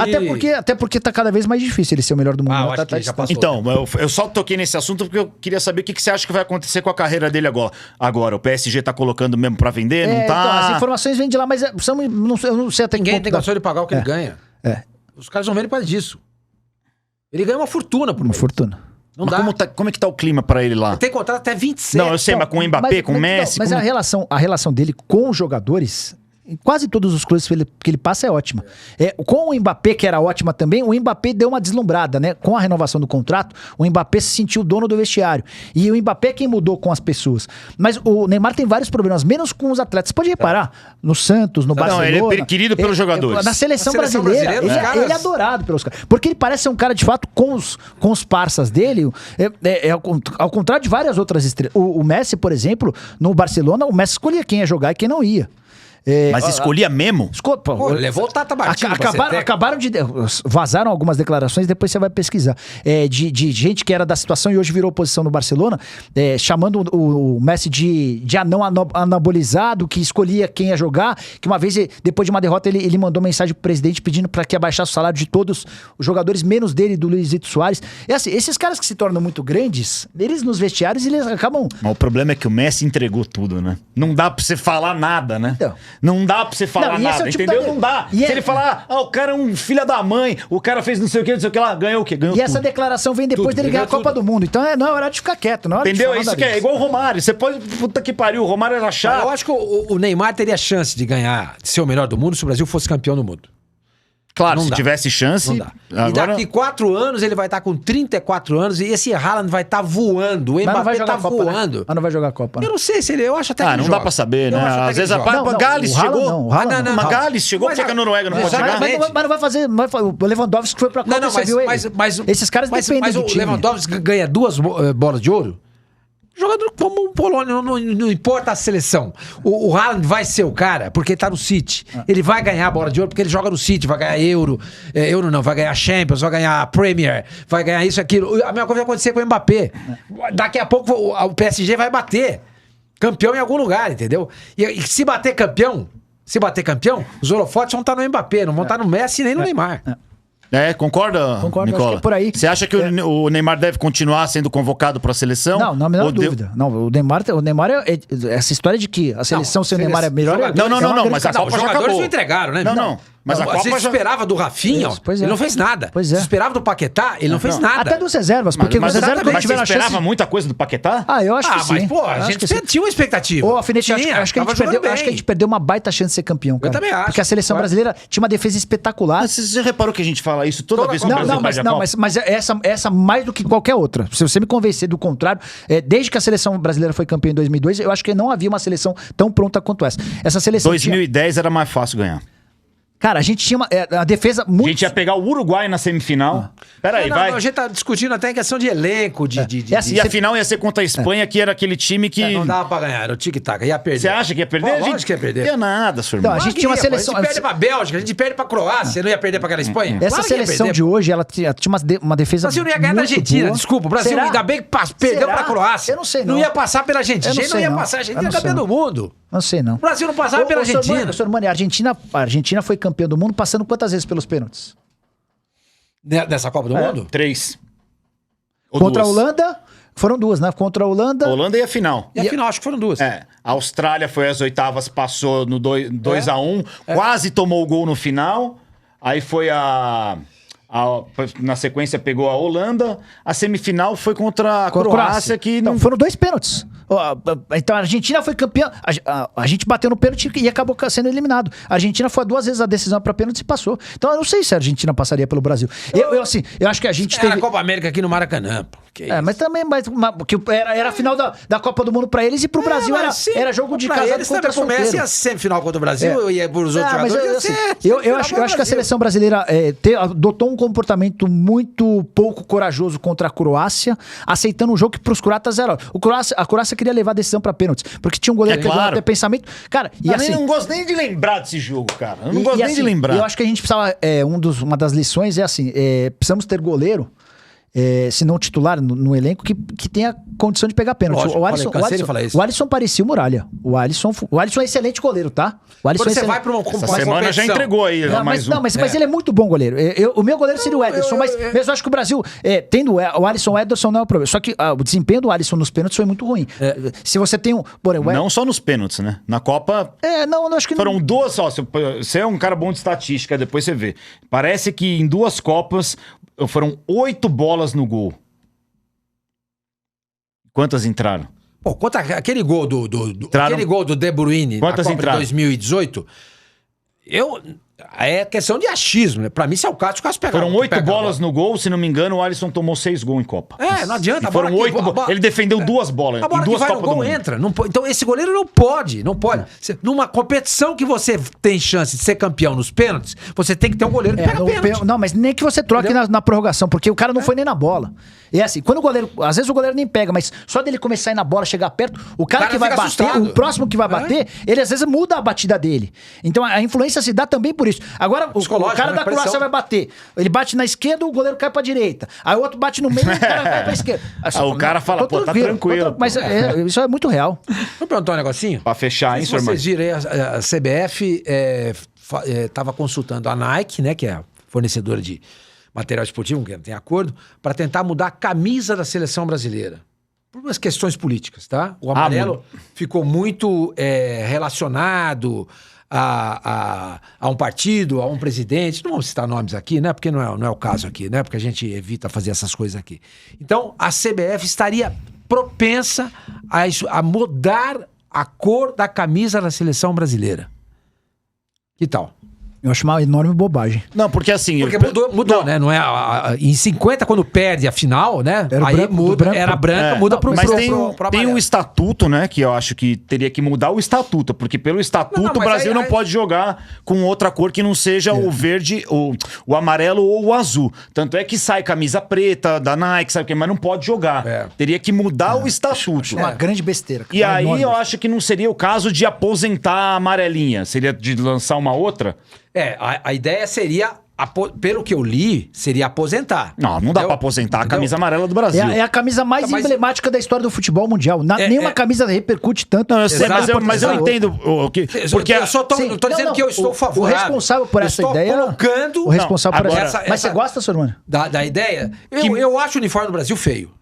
Eu acho a camisa amarela, calção azul. Eu acho lindo. Eu gosto de uma coisa, uma coisa só. Monocromática. Monocromática. Mas é emblemático. Então, por exemplo, o uniforme do Brasil. Outro dia tinha um cara lá na academia com aquela camisa azul do Brasil. Azul com detalhes em verde. Então eu fico imaginando aquela camisa azul, calção azul e a meia azul. Pronto. Você podia fazer com o amarelo isso. Entendeu? O amarelo, calção amarelo. Eu não gosto, por exemplo, eu não gosto do uniforme do Corinthians. Eu não acho da Alemanha. Eu não acho legal. Mas o Santos também joga assim. Não.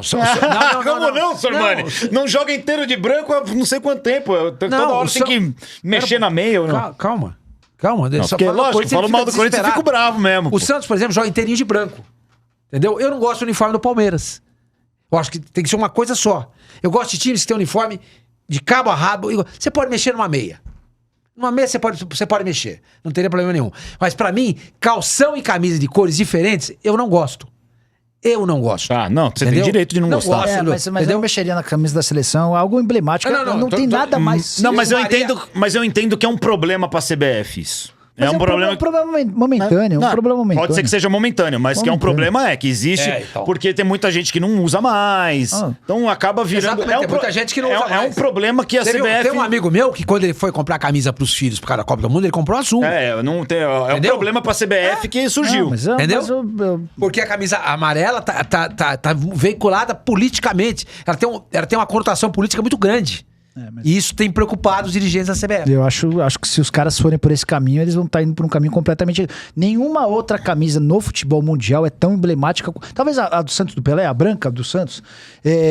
Não, então, mas eu também sou obrigado... A camisa da Argentina é emblemática. Não, mas a do Brasil não é mais do que a do Brasil. A amarela do Brasil é a mais emblemática do mundo. E justamente ela... que a gente tem mais importante. Não, então, aí justamente é um problema pros caras mesmo. Mas acho que é o que o Nicola falou. É uma discussão que eu não sei se já... Não, mas eu acho que é o que o Nicola falou. Eu acho que isso vai se dissolver, entendeu?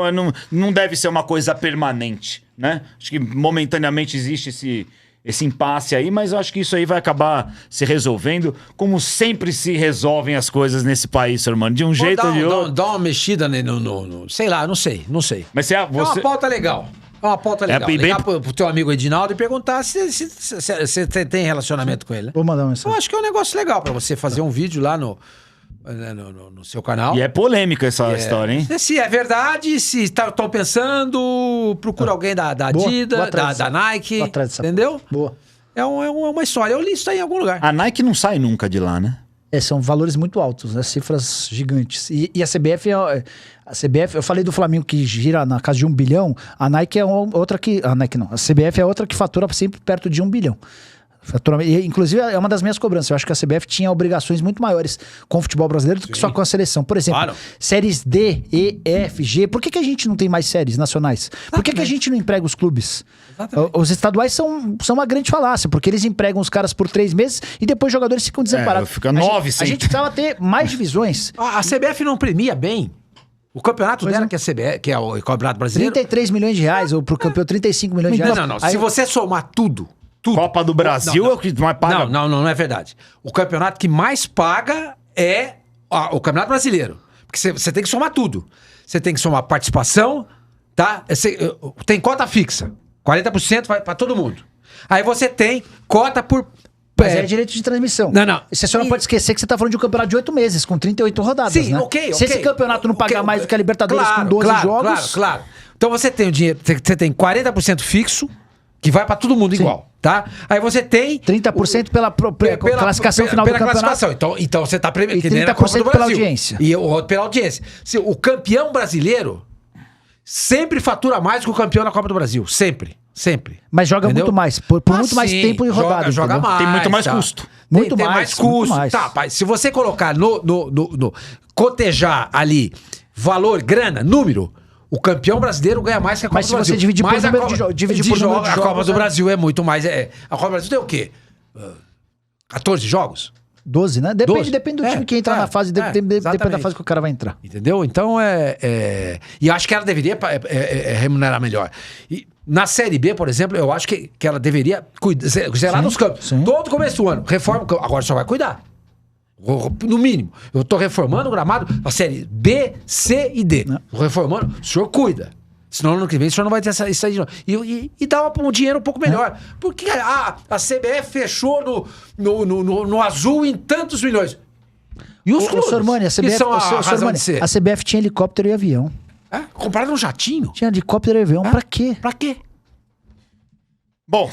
Foi gostoso o papo. Podiam ter emprestado pros jogadores virem aí no funeral do Pelé. Mas não vamos entrar nessa, senão a gente vai ficar aqui até amanhã. A gente fala disso outro dia. Queria agradecer o Nicola por pegar um tempinho nessa agenda corrida dele aí, vir prestigiar. Demais, o homem tá voando, o homem tá voando. Nós estamos com moral, Faz a propaganda aí, Nicola. Por favor, acessem o canal do Nicola. Se puder se inscrever, youtube.com/canal do Nicola. Estamos com 1.260.000 inscritos. Vê se a gente bate 1.300.000 nos próximos meses. Boa, Nicola. Parabéns pelo trabalho aí. Valeu. Sucesso, tamo junto, meu querido Sormani, mais uma, né? Foi bom, eu gostei demais. O Nicola... Eu tenho certeza que quem nos assistiu deve ter curtido, porque nós falamos de tudo. A gente foi um papo de boteco falando sobre tudo. Faltou só a cerveja. Mas infelizmente não dá, né? Em breve teremos aqui a cervejinha. Nicola, um abraço. Sormani, tamo junto. Galera, quinta que vem, mais Deus Zebra ao vivo aí, toda quinta-feira às 19 horas. Um abraço, boa semana pra todo mundo. Valeu. Pô, se deixar, nós fica aqui pra sempre. Eu gosto de papo.